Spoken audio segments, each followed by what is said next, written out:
karbohidrat banyak, sebagian dipakai jadi energi. Oh, masih sisa nih gulanya. Maka gula akan dirubah menjadi glikogen. Glikogen akan dipakai di antara waktu makan karena kita bukan panda yang kerjanya makan terus, enggak. Jadi kita akan membentuk glikogen. Nah, glikogen di otot ini akan dipakai ya misalnya kita sarapan jam 6 sampai dengan jam 8 itu kira-kira glukosa sudah kepake semua tuh. Nah, sisanya nanti glukosa yang banyak tuh dirubah jadi glikogen. Kalau glukosanya nggak dipakai, nggak masuk ke dalam sel, diabetes. Oleh karena itu nanti glikogen yang berperan. Dari mulai jam 8 sampai jam 12. Nah, ini adalah siklus laktat. Nama lainnya siklus Cori karena yang menemukan namanya Cori. Nah, selanjutnya otak. Otak ini adalah organ yang sangat penting bagi tubuh kita. Otak berhenti, ya selesai juga, berhenti, game. Nah, oleh karena itu otak ini harus dijaga kelangsungan hidupnya. Dan otak itu hanya mampu mengambil energi dari dua zat. Yang pertama glukosa, yang kedua badan keton. Jadi tubuh kita itu harus selalu menjaga gula itu tetap ada. Karena itu makanan otak. Begitu gula darah turun, pusing. Hipoglikemia. Kenapa? Karena otak kurang makanannya, jadi pusing.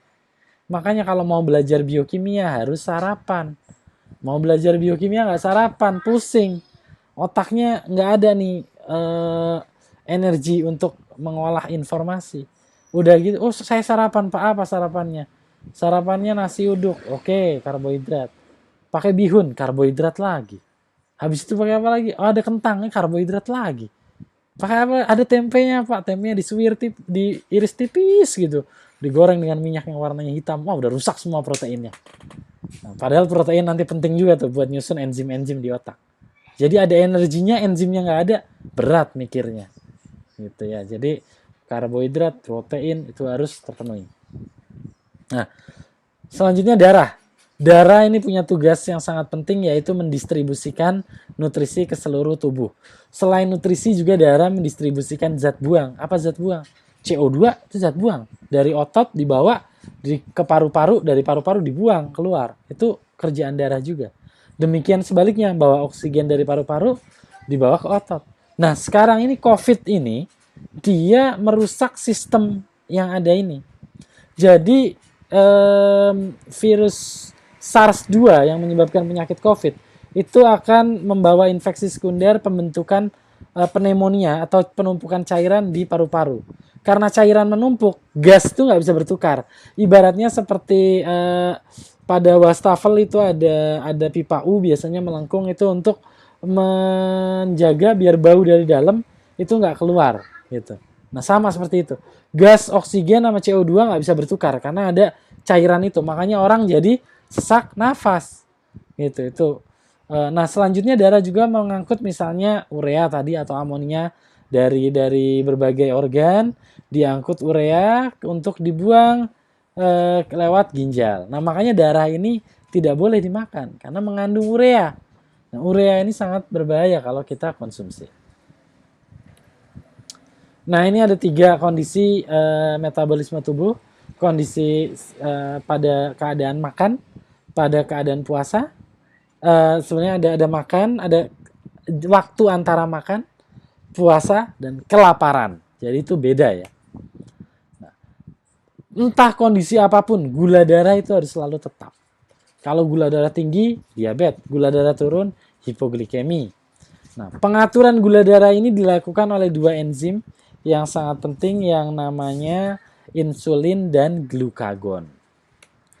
Nah, jadi yang pertama, kalau kita habis makan itu gula darah tinggi, maka pankreas akan melepaskan insulin. Insulin akan memicu pengambilan gula darah dari dalam darah masuk ke dalam sel. Nah, di dalam sel, glukosa tadi akan dimanfaatkan baik sebagai energi maupun dirubah menjadi glikogen. Nah, pada kondisi di antara makan nanti prosesnya mulai stop nih, gula darah mulai stop, maka nanti glikogen yang akan diuraikan kembali menjadi glukosa. Proses ini diinduksi oleh enzim yang namanya glukagon. Nah, ini gampang ingat ya. Glikogen diuraikan induksinya oleh glukagon gitu. Nah, tadi nih saya bilang, glukagon, insulin itu dihasilkan oleh pankreas. Nah, pankreas juga bisa rusak. Gimana? Orang biasa makan misalnya jam 6, jam 12, jam 6. Maka insulin dihasilkan pada jam segitu. Jadi misalnya makan nih jam 6 pagi, insulin dihasilkan oleh pankreas. Maka gula darahnya dari makanan tadi bisa diturunkan, karbohidrat dicerna. Makan lagi jam 12, insulin keluar lagi dicerna lagi. Makan lagi jam 6 sore, jam 5, jam 6 dicerna lagi. Tapi begitu proses ini dihancurkan, gimana dihancurkan? Contoh, sarapan jam 10 siang. Nah, tadi pankreas ngasilin insulin jam 6.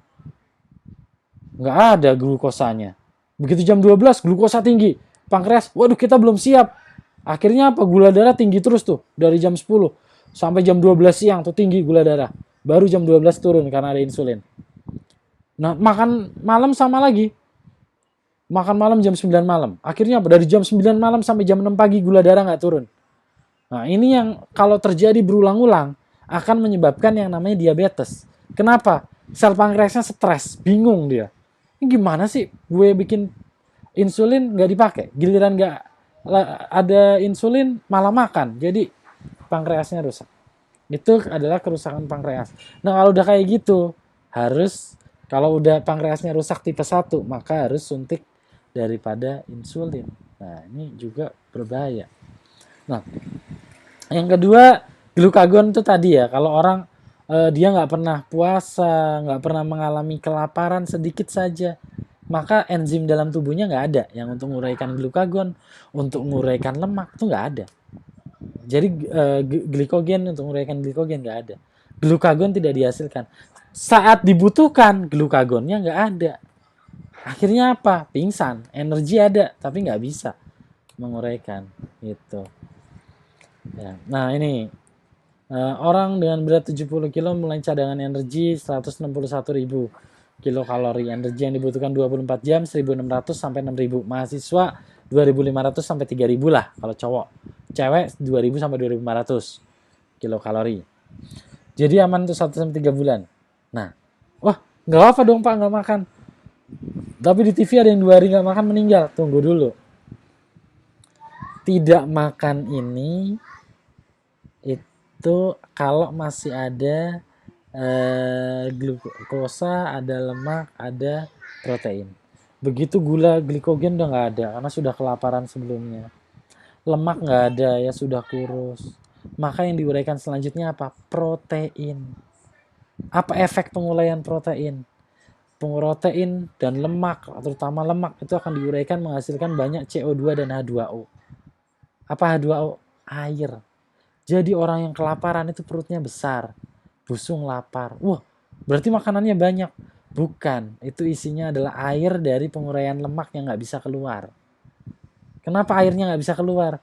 Karena ginjalnya mendeteksi makanan masuk aja nggak ada. Masa yang ada air mau dikeluarin. Sehingga ditahan tuh air. Akhirnya timbullah kondisi namanya busung lapar. Nah ini sangat sedih memang. Saya pernah baca data bahwa di Indonesia itu ada masih sampai sekarang ini masih ada sekitar 5-7% kejadian balita kurang gizi. Nah yang lebih sedih lagi ada sekitar 20-30% balita kelebihan gizi. Jadi kalau kita pergi ke mal-mal sekarang banyak anak-anak pada cabi-cabi gitu, lucu ya. Ya lucu masih kecil, coba ntar udah gede. Nah, apalagi kalau udah cek darah. Nah loh, masih lucu kah itu? Nah makanya ini yang harus kita jaga. Ya jadi jangan sampai ada obesitas seperti itu. Ya ini selanjutnya ada metabolisme pembentukan urea, glukosa, tolong dibaca lagi. Nah untuk sel hati ini hepatosit ya, metabolisme seperti ini menghasilkan urea. Terus hati juga bisa gluconeogenesis membentuk glukosa. Juga hati bisa menguraikan lemak dan kolesterol. Nah ini konsentrasi gula pada kondisi kelaparan. Jadi kalau puasa nih ya, ini awal nih gula segini, 6 milimolar. Nah kalau kita mulai kelaparan, lama-lama gula darah turun. Kembali ke konsentrasi fisiologis. turun terus nggak bisa. Ini udah ditahan di sini nih. Kalau udah sampai di sini, ini dia datar, maka energi udah nggak dari gula lagi. Dari mana? Dari lemak. Lemak akan diuraikan membentuk yang namanya badan keton. Lihat di sini konsentrasi asam lemak bebas naik. Kok asam lemak naik? Asam lemak naik, lemak turun. Jadi lemak turun, asam lemak naik. Nah, asam lemak naik, maka badan keton naik. Nah, nanti asam lemak di sini mulai turun nih, perhatikan. Begitu asam lemak ini turun, nanti protein, asam amino akan naik. Artinya apa? Protein udah mulai diuraikan. Nah, udah protein diuraikan itu udah bahaya. Apalagi protein otak ini irreversible nih. Begitu diuraikan, udah. Mau bikin lagi, dikasih lagi asam amino, nggak bisa. Apalagi kalau udah umur. Nah, itu akan menimbulkan yang namanya kebodohan. Makanya mau cerdas, syaratnya protein itu harus cukup. Kalau kita masih kurang makan protein, bagaimana kita mau cerdas? Jadi ini tugas pemerintah nih. Bagaimana menyediakan protein itu cukup. Nah, kesehatan hewan punya peran yang penting karena protein itu banyak sekali berasal dari hewan yang bagus. Telur, susu, ikan, daging. Ya, ini semua protein yang harus tercukupi oleh masyarakat, di masyarakat. Ya, jadi ini kondisi fisiologis kenyang lapar, tolong nanti dicerna dengan baik. Nah, setelah 3 hari kelaparan, hati bentuk badan keton, sintesis asetil-CoA meningkat ya, karena siklus Krebs sudah tidak berjalan, dan otak menggunakan energi dari badan keton. Oke, jadi itu integrasi metabolisme.